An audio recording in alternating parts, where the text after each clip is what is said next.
पद्धती सारखीच आहे, सगळे यांत्रिक आहेत. आणि या अनुभवाचं दुसरं वैशिष्ट्य असं की या अनुभवासोबत अनुभवणारा जन्माला येतो. हे काही आपल्या लक्षात येत नाही की या अनुभवामुळे अनुभवणारा जन्माला येतो. हे लक्षात आलं पाहिजे की अनुभवणारा हा अनुभवापेक्षा वेगळा नसतो. अनुभवच अनुभवणारा असतो. दृश्यच द्रष्टा असतं. द्रष्टाच दृश्य असतो. Observer is observed, experience is experiencer, seer is seen, असं आपल्याला समजलं पाहिजे. आणि नंतर दुसरी गोष्ट, आपल्याला अज्ञान आहे, त्याच्यामुळे आपल्याला अनुभवणाराच अनुभव आहे हे माहिती नाही. आणि अनुभवच अनुभवणारा हे माहिती नसल्यामुळे आणि अज्ञानामध्ये मग आपल्याला असं वाटतं की अनुभवापेक्षा अनुभवणारा वेगळा आहे. याला द्वैत म्हणतात. द्रष्ट्याला असं वाटतं की दृश्य माझ्यापेक्षा वेगळं आहे. याला अज्ञान म्हणतात. द्वैत भाव, द्वैत बुद्धी. आणि जोपर्यंत ही द्वैत बुद्धी अस्तित्वात आहे तोपर्यंत तुम्हाला कधीच आत्मज्ञान होणार नाही. तुम्ही कितीही पूजा करा, कितीही पाठ करा, कितीही जप करा, कितीही तप करा, कितीही वाऱ्या करा, कितीही चारधाम यात्रा करा, कितीही उपास तपास करा, कितीही ब्रह्मचर्य पाळा, आत्मज्ञान होणार नाही म्हणजे नाही. आत्मज्ञान केवळ द्वैत बुद्धीचं रूपांतरण अद्वैत बुद्धीमध्ये झाल्यावरच होतं. आणि म्हणून अद्वैत कुसळी विरळा जाणे हे लक्षात आलं पाहिजे. म्हणजे हे अनुभव जे असतात हे भूतकाळातले असतात. हे अनुभव काळाचं चक्र निर्माण करतात. हे अनुभव अनुभवणारा निर्माण करतात. हे अनुभव संस्कार निर्माण करतात. प्रतिक्रिया केल्या की संस्कार बळकटत जातात. आणि मग इतका अहंकार होतो, इतका मी कोणीतरी फार भारी आहे, माझ्यासारखा कोणीच नाही.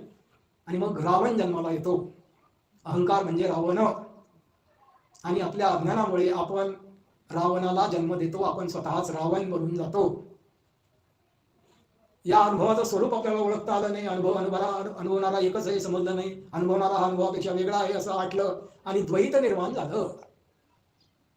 अशा रीतीने आपण याच्यात फसून गेलो. द्वैतात फसलो, भूतकाळात फसलो, आपल्या संस्कारात फसलो, द्वैत बुद्धीमध्ये फसलो, अज्ञानात फसलो, संस्कारात फसलो.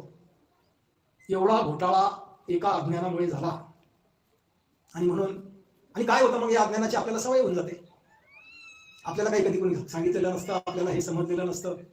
आणि मग हे द्वैत बुद्धी सघन होत जाते, बळकट होत जाते, द्वैत बळकट होत जातं. या द्वैताचं आपल्याला व्यसन लागतं. या द्वैताची सवय लागते. आपण सगळे व्यसनी आहोत. आपण सवयीला बांधले गेलेलो आहोत. आपण सवयींच्या तुरुंगात अडकलेलो आहोत. सगळं इंद्रिय भोगांच्या सवयी आपल्याला लागलेल्या आहेत. इंद्रिय भोग मिळाले नाही तर आपला जीव कासावीस होतो. आणि म्हणून या इंद्रियांना तू ओळख असं माऊलीने सुरुवातीला सांगितलेलं आहे.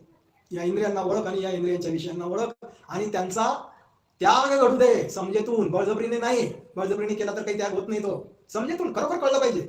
आता समजा तुमच्या जेवणाच्या ताटामध्ये विष टाकलं आहे असं जर तुम्हाला समजलं तर तुम्ही जेवाल का? तसं हे मन इंद्रियांचे अनुभव म्हणजे विष आहे हे तुम्हाला समजलं पाहिजे. आणि आपली तर परिस्थिती अशी आहे की हे मन इंद्रियांचे अनुभव आपल्याला इतके आवडतात की ते मिळाले नाही तर आपण कासावीस होतो. पहा किती बावळटपणा चालू आहे आपला. विष प्राशन करायचं काम चालू आहे. आता विष प्राशन केल्यावर मरणार नाही तर काय होईल? तसं इंद्रियांचे भोग घेतल्यानंतर दुःख होणार नाही तर दुसरं काय होईल? कारण की इंद्रिय भोग काही कायमचे टिकत नाहीत ना, ते तात्पुरता सुख देतात. आणि मग नंतर अशी काही वेळ येते की ते इंद्रिय भोग मिळत नाहीत. एकतर भोगांची ताटातूट होते, डोळ्याला दिसत नाही, कान बहिरे होतात, इंद्रिय काम करत नाहीत, माणूस म्हातारा होऊन जातो, उठता येत नाही, बसता येत नाही, दिसत नाही, ऐकू येत नाही. झाले ना मग इंद्रिय भोग कमी झाले. आणि मग कासावीस होतो माणूस, कारण की त्याला व्यसन आहे इंद्रियांचं. तर असा हा अनुभव आणि या इंद्रियांच्या विषयांना समजून घेऊन तरुणपणीच या विषयातून आपल्याला सुटायचं आहे. म्हातारा झाल्यावर काही ते जमत नाही. एकदा जर का 50, 60, 70 वर्ष तुम्ही याच्यामध्ये अडकले तर तुम्ही काही केल्या या अनुभवांचा निराश करू शकणार नाही. कारण जन्मभर जे तुम्ही काम केलंय ना ते म्हातारपणी सुद्धा मग चालू ठेवता पाहिजे. डोळ्याला दिसलं पाहिजे, कानाला ऐकून. हे पहा, देवाने अरेंजमेंट केलेली आहे की आता 70-80 वर्ष खूप पाहिलं तू जग, आता तू जग पाहणं बंद कर. देव काय करतो? तो मोतीबिंदू तयार करतो डोळ्यामध्ये की तू तुझं पाहणं बंद करत नाही ना, मी बंद करतो तुझं पाहणं. तुझ्या डोळ्यात मोतीबिंदू तयार करतो. आता तो मोतीबिंदू तयार करतो. आणि आपण इतके हुशार आहे की आपण डॉक्टरकडे जाऊन तो मोतीबिंदू काढून टाकतो. ही आपली सवय आहे. कानाला ऐकू येत नाही, आपण जातो ते ऐकू यायचं यंत्र लावून घेतो. इतके विचित्र आहे आपण. आणि या सगळ्या विचित्रपणामुळे आपण दुःखी होत असतो. आता तर काय ते पायाचे सांधे काय बदलवतात म्हणजे मी तुम्हाला सांगू का की जवळजवळ सगळं शरीर बदलता येतं. मेंदू आणि हृदय सुद्धा बदलतात, हातपाय बदलतात. गुडघे बदलतात, सगळं बदलायचे आता हे निघालेलं आहे. असं आपण निसर्गाच्या विरुद्ध वागतो म्हणून आपल्याला दुःख मिळतं. तर आपण या अनुभवातून, या व्यसनातून बाहेर, आणि हे सगळं कसं आहे माहिती का, हे सगळं असं गोल गोल गोल गोल चक्र चालू आहे. आता समजा तुम्हाला माहिती आहे त्या प्लास्टिकच्या वस्तू असतात, त्या वापरतो आपण, भंगार झाले की ते विकून टाकतो. ते भंगारवाले काय करतात, त्या प्लास्टिकच्या वस्तू वितळवतात आणि त्याच्यातून पुन्हा नवीन वस्तू तयार करतात. आपलं शरीर आणि आपलं मन हे असंच आहे. हे मन आणि शरीर हे पंचमहाभूतांचं असतं. पंचमहाभूत बदलतात आणि या पंचमहाभूतांचं चक्र चालू आहे जन्म मरणाचं. जन्माला येतं आणि मरतं ते पंचमहाभूत असतात.